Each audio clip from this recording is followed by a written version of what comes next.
Hello everyone, welcome to my channel online GS by Diwakar. इसमें हम लोग बात करने वाले हैं यूजीसी नेट पेपर 1 का यूनिट नंबर 1 का हम लोग टेस्ट जो देख रहे थे, इसमें टेस्ट नंबर 10 की बात करेंगे। और इसमें ज़्यादातर लोगों को समस्याएं देखने को मिली थी, तो इसी का चर्चा सबसे पहले यहाँ पे हम लोग कर लेते हैं। इसमें आपको 10 प्रश्न देखने को मिलेंगे और इन 10 प्रश्नों का डिटेल में हम लोग डिस्कशन करेंगे। तो पहला यहाँ पे दिया गया है कि पाठ्य चर्चा है। पाठ्य चर्चा अर्थात करिकुलम इसे कहते हैं। अब देखिए, पाठ्य चर्चा और पाठ्यक्रम दो चीज़ें होती हैं। करिकुलम और सिलेबस दो चीज़ें हैं। करिकुलम में आपका सिलेबस निहित होता है, अर्थात कि मान लीजिए ये करिकुलम है सी, तो ये किसी कॉलेज या विश्वविद्यालय स्तर पे निर्धारित होता है।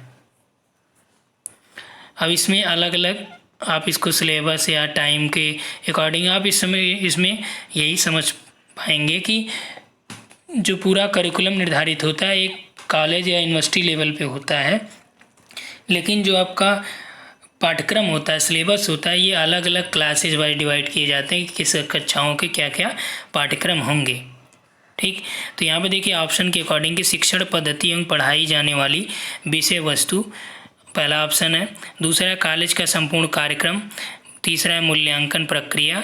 चौथा कक्षा में प्रयुक्त सामग्री जो पाठ्य सामग्री है। अब देखिए यहाँ पे जो सही उत्तर हो जाएगा करिकुलम का मतलब कि कॉलेज का फुल जो प्रोग्राम होता है वही आपका क्या होता है, करिकुलम होता है। आपने देखा था कि नेशनल लेवल का जो करिकुलम आया था कब था, ये 2005 का है। ठीक, ये आपका टेट सीटेट वगैरह की परीक्षाओं में पूछे जाते हैं। जब छात्र को कोई नियम या सिद्धांत सिखाना हो तो अध्यापक क्या प्रयोग करेगा, निगमन विधि, आगमन विधि या विश्लेषण विधि या कहानी विधि। अब देखिए इसमें मैक्सिमम लोगों के जो आंसर होंगे वो निगमन विधि होंगे, और होने भी ये चाहिए क्योंकि इसमें दिया है कि नियम से उदाहरण की ओर नियम से उदाहरण की ओर, तो इसमें यही दिया है। अब यहाँ पे कह रहा है कि कोई नियम या सिद्धांत आपको यदि किसी को सिखाना होगा तो आप क्या करेंगे, डायरेक्ट उसको नियम बता देंगे पहले। तो यहाँ पे थोड़ा सा आपको लॉजिक लगानी है।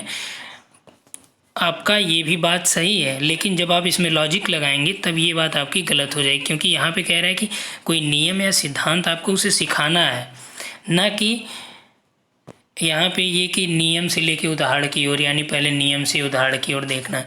तो इसके लिए आपको क्या करना होगा, मान लीजिए आप अपने ऊपर देखिए कि जब आप किसी नियम को सीखते हैं तो क्या सबसे पहले आप उस नियम को पढ़ लेते हैं। यदि आप उस नियम को पढ़ लेंगे तो उसका इम्प्लीमेंटेशन वहाँ पे उतना अच्छी तरह से आप नहीं कर पाएंगे। इसलिए सबसे पहले आपको क्या करना होता है, आप एग्जाम्पल देखते हैं। जैसे मान लीजिए आपको जैसे न्यूटन का नियम ले लीजिए। न्यूटन का जो फर्स्ट लॉ था कि जड़त्व का नियम, यानी कोई भी वस्तु यदि विरामावस्था में है तो उसी अवस्था में रहेगी, और यदि उसमें एक बल लगा दिया जाए तो गतिमान है तो गतिमान अवस्था में, जब तक उस पर कोई बाह्य बल आरोपित न किया जाए।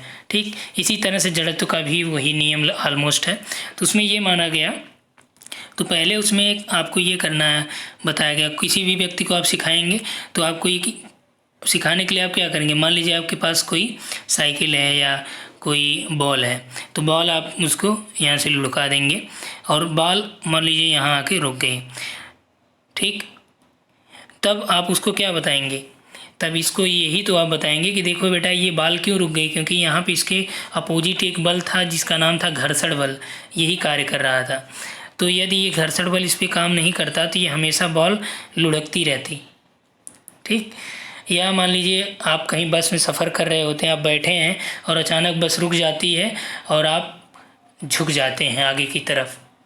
ठीक, तो वहाँ पे क्या काम करता है, यही उसे भी जड़त्व का नियम कहते हैं।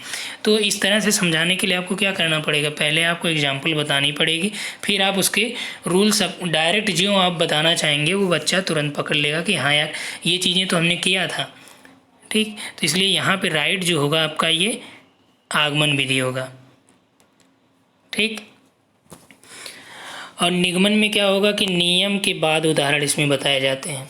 लेकिन जब आपको किसी को कोई नियम या सिद्धांत सिखाना हो तो अध्यापक का यही काम रहेगा कि उसको इस आइडिया से बताए, इस तरीके से बताए जिससे वो आसानी से उसको याद कर पाए या उसके दिमाग में वो चीज़ें बैठ जाएं। ठीक।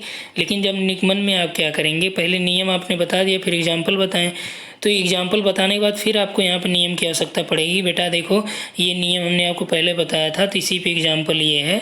अब जब वो लुढ़क रही गेंद है तब इसमें जो बाय बल लगाया गया, तब यहाँ से आपको फिर से क्लैरिफिकेशन देना होगा नियम का, ठीक। लेकिन यदि आप एग्जाम्पल पहले बता दें फिर आपको उसको बताएंगे कि देखो जो आपने ये फील किया यही आपका ये एक रूल है जिसका जड़त्व का नियम कहते हैं। क्लियर हुआ। श्यामपट्ट पर लिखते समय सबसे महत्वपूर्ण बात क्या होती है? जब भी आप श्यामपट्ट पर लिखते हैं तो सबसे महत्वपूर्ण बात क्या होती है? अच्छा लिखने में स्पष्टता, बड़े अक्षर या छोटे अक्षर। तो यहाँ पे जो आपका सही उत्तर हो जाएगा वो लिखने में स्पष्टता है। कि जब भी आप बोर्ड पे, यानी यहाँ पे देखिए श्यामपट्ट यानी ब्लैक बोर्ड की बात की जा रही है, तो ब्लैक बोर्ड पे जब आप लिखते हैं तो वहाँ पे जितनी स्पष्टता रखेंगे उतनी ही फ़ायदा स्टूडेंट्स को होगी और उनको समझने में भी उतनी आसानी होगी। फिर भी यहाँ से देखिए एक और ऑप्शन है अच्छा लेख। एक हद तक देखेंगे तो अच्छा लेख में आपका ये लिखने की स्पष्टता भी समाहित है, लेकिन चूंकि ये इसका मल्टी मीनिंग ये निकलता। अच्छा लेख का तात्पर्य यहाँ पे ये भी हो जाता है कि कोई अच्छा कोट आप वहाँ पे लिख दें, कोई अच्छी बातें वहाँ पे लिखे हों, लेकिन उसमें स्पष्टता ना हो तो भी समस्या यहाँ पे है। तो यहाँ पे ये मल्टी मीनिंग निकलता है, इसलिए जो यहाँ पे सबसे ज़्यादा सटीक आंसर आपका है वो है बी। नेक्स्ट है बालक में सामाजिक भावना का विकास जन्मजात होता है। आप इस कथन से सहमत हैं?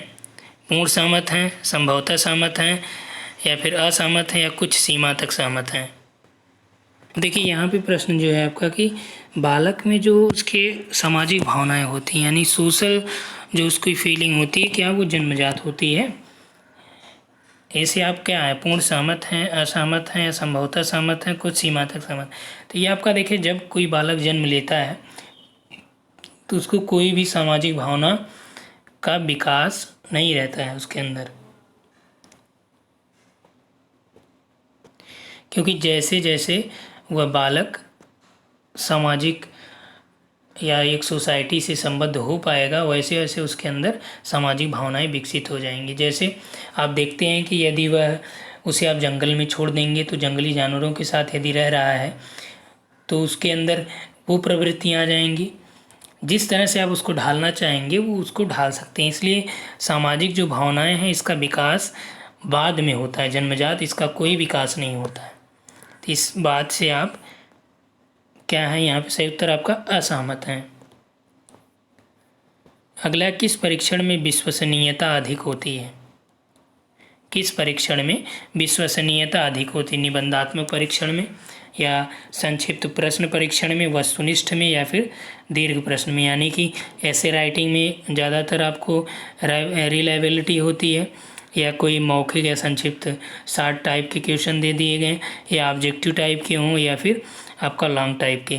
अब देखिए इन तीनों में क्या होता है कि इसमें जैसे उसमें उस व्यक्ति की जो भावनाएं हैं वो भी यहाँ पे सम्मिलित हो जाती, तो वह व्यक्ति बायस्ड हो जाएगा, यहाँ से पक्षपाती हो जाएगा।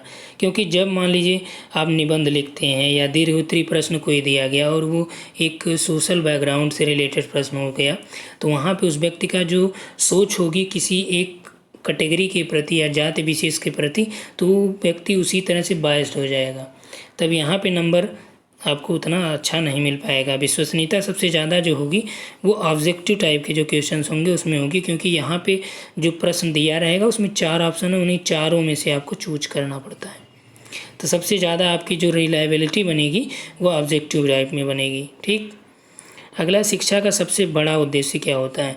क्या छात्र धन कमा सके इसके लिए, या ज्ञान अर्जन प्राप्त कर सके, या बेहतर जीवन पाए, या फिर सम्मान पा सके?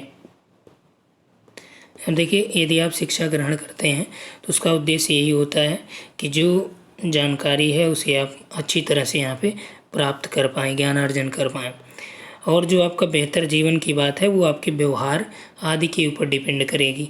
और सब कुछ शिक्षा आपका यदि आप ज्ञानी व्यक्ति हैं तो जाहिर सी बात है कि आपके अंदर सारी क्वालिटी यहाँ पे विकसित हो पाएगी। यहाँ ज्ञान का मतलब ये नहीं कि केवल आपको किताबी ज्ञान हो। अगला है, छात्र उस शिक्षक को ज़्यादा पसंद करते हैं जो समस्याएं सुनता है, नाराज़ नहीं होता, समय का पाबंद है, या सुंदर है। तो यहाँ पे देखिए उसी व्यक्ति को या उसी शिक्षक को छात्र ज़्यादा पसंद करते हैं जो उनके द्वारा पूछे गए प्रश्नों का उत्तर देता है या उनकी समस्याएं सुनता है। भाई आपकी समस्या क्या है। क्लास में जब भी आप जाएं, आप मान लीजिए क्लास ले रहे हैं, वहाँ पे उनसे पूछिए कि इस टॉपिक से रिलेटेड आपको कोई प्रॉब्लम्स हो तो आप बताइए। जैसे यहाँ पे मैं आपको मान लीजिए टेस्ट कराया, तो टेस्ट कराने के बाद आपसे ये पुटअप किया जाता है कि जो भी समस्या है या किसी भी प्रश्न पे कोई आपत्ति है तो आप उसको पूछ सकते हैं या वो आपत्ति दर्ज करा सकते हैं और उसको आपको डिटेल में यहाँ पे सॉल्व कराया जाएगा, जैसे हम यहाँ पे सॉल्व करा रहे हैं। ठीक, तो यदि मान लीजिए जब आपसे आपका टेस्ट लिया गया और वहाँ पे आपको मौका नहीं दिया गया कि आप आपत्ति दर्ज कर पाएँ, आपकी प्रॉब्लम बताई जाए, बस जो हमने आंसर की दे दिया और बताया कि जो हमने दिया वही राइट है, आप वही कर लो, तो यहाँ से क्या होगा, आपके अंदर एक अजीब तरह की फीलिंग आएगी कि यार ये जो मेरे मन में जो भी मेरी क्वेरी थी या जो भी कन्फ्यूजन्स था उसको दूर नहीं किया गया। ठीक, अगला है कि राष्ट्रीय साक्षरता मिशन देन है। तो राष्ट्रीय साक्षरता मिशन किसकी देन है, यानी किसके बाद आया, कोठारी आयोग के बाद राधाकृष्णन राष्ट्रीय शिक्षा नीति या मुदलियार आयोग। अब देखिए जो राष्ट्रीय साक्षरता मिशन था, कोठारी आयोग कमेटी की जो रिकमेंडेशन थी उस पर आपका राष्ट्रीय शिक्षा नीति 1968 आई थी। ठीक, लेकिन ये राधाकृष्णन आयोग जो राष्ट्रीय साक्षरता मिशन था 1988 में आया और इस पर ज़्यादातर जोर दिए थे राजीव गांधी महोदय ने, तो जो वर्तमान तत्कालीन प्रधानमंत्री थे उस समय। और राष्ट्रीय शिक्षा नीति का जो ये एक प्रकार से आप संशोधन मान सकते हैं 68 का, तो 1986 का था। इसी के बाद 1988 में आपका राष्ट्रीय साक्षरता मिशन इसी की तर्ज पे लाया गया। अगला है बालक में व्यक्तिगत शैक्षिक विभिन्नता का प्रमुख कारण क्या होता है। अब देखिए ये क्या है, आपका जो सिलेबस है, सिलेबस में आपके सेम दिया है कि नहीं दिया है। जो हमने आपको सिलेबस में देखिए इंडिविजुअल डिफरेंसेज है ना, उसको हमने आपको लिखाया भी है। आप इंडिविजुअल डिफरेंसेज वाले चैप्टर में जाइए जो आपके नोट्स में है, वहाँ पे पढ़ेंगे तो सब कुछ आपको यहाँ से क्लियर हो जाएगा कि बालक में जो इंडिविजुअल डिफरेंसेज होते हैं उसका प्रमुख कारण क्या है, वंशानुक्रम, वातावरण, बुद्धि और अंतर, बुद्धि का अंतर या वंशानुक्रम तथा वातावरण। तो यहाँ पे जो आपका राइट हो जाएगा वो क्या हो जाएगा, इंडिविजुअल यानी व्यक्तिगत जो भिन्नता होती है शैक्षिक, ये आपका डिपेंड करती है उनके जो वंशानुक्रम है यानी जो उनकी हेरिडिटी है और उसका जो इन्वायरमेंट है उस पर भी ये आपका डिपेंडेंट होती है। अगला है डिसलेक्सिया क्या है। डिसलेक्सिया ये आपका मानसिक विकार है, गणितीय विकार है, पठन विकार है, ऐसे रिलेटेड कई टॉपिक यहाँ पे आपको दिखाएंगे। तो जो डिसलेक्सिया ये आपका रीडिंग डिसऑर्डर है। इसी तरह से मानसिक डिसऑर्डर भी होते हैं, गणितीय या मैथमेटिकल डिसऑर्डर भी होते हैं, बिहेवियरल डिसऑर्डर भी होते हैं। ये देखिए हमने आपको नोट्स में लिखाया भी है डिसऑर्डर के बारे में। ठीक, तो यहाँ पे इतना ही, और इसमें कहीं कोई समस्या हो तो आप पूछ सकते हैं। ठीक, थैंक्स फॉर वॉचिंग।